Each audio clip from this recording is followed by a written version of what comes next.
This is Andi Purewal for Boxing Social. I'm delighted now to be joined by Johnny Nelson. Johnny, how are you? I'm alright, I'm good, thank you. Good night, good night. First time I've been to the Copper Box.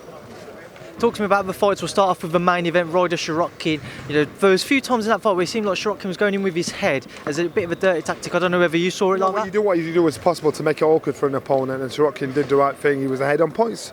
He made it very awkward and very unorthodox for Ryder. Ryder expected a southpaw to work off the back foot, but Sirotkin decided to come in as an unorthodox fighter on the front foot, and it took Ryder a bit of time to wear him down. He didn't change his style, he just wore him down, so he got the win, which was most important. Now there's talking about him fighting for a world title either against Callum Smith or the winner of Rocky Fielding and Canelo Alvarez. I mean, how does anyone beat Callum Smith because of his height and his weight advantage? And then obviously Rocky and Canelo, it just speaks for itself, whoever wins that one. That's a problem, mate. I just think Callum Smith now, I actually, especially how we boxed against George Groves, I think he showed showed there's still a lot of growth in him, and to be in the position he is and to still be able to develop, he can only become a better fighter.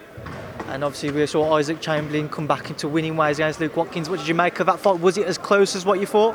I thought Isaac Chamberlain kind of took time off between round 4 and round 7 to get the second win, and then kicked in again. He's got so much skill, that young man.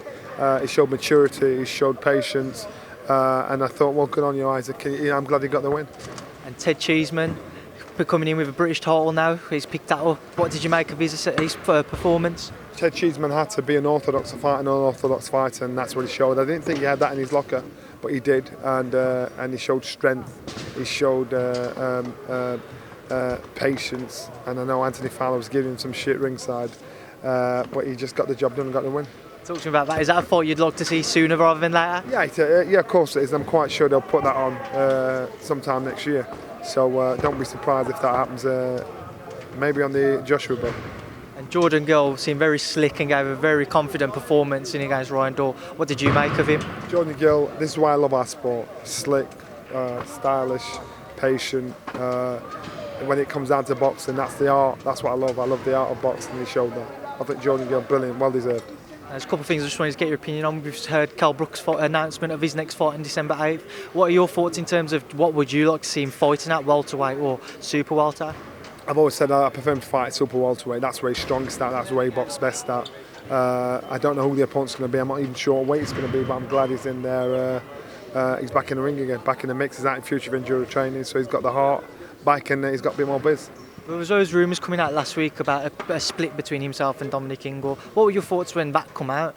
I can understand. I know Kell wants to spend more time abroad training, and Dominic has a gym to run. He has a family to run. So if it doesn't work out, it doesn't work out. If they can come to some kind of understanding, then they do.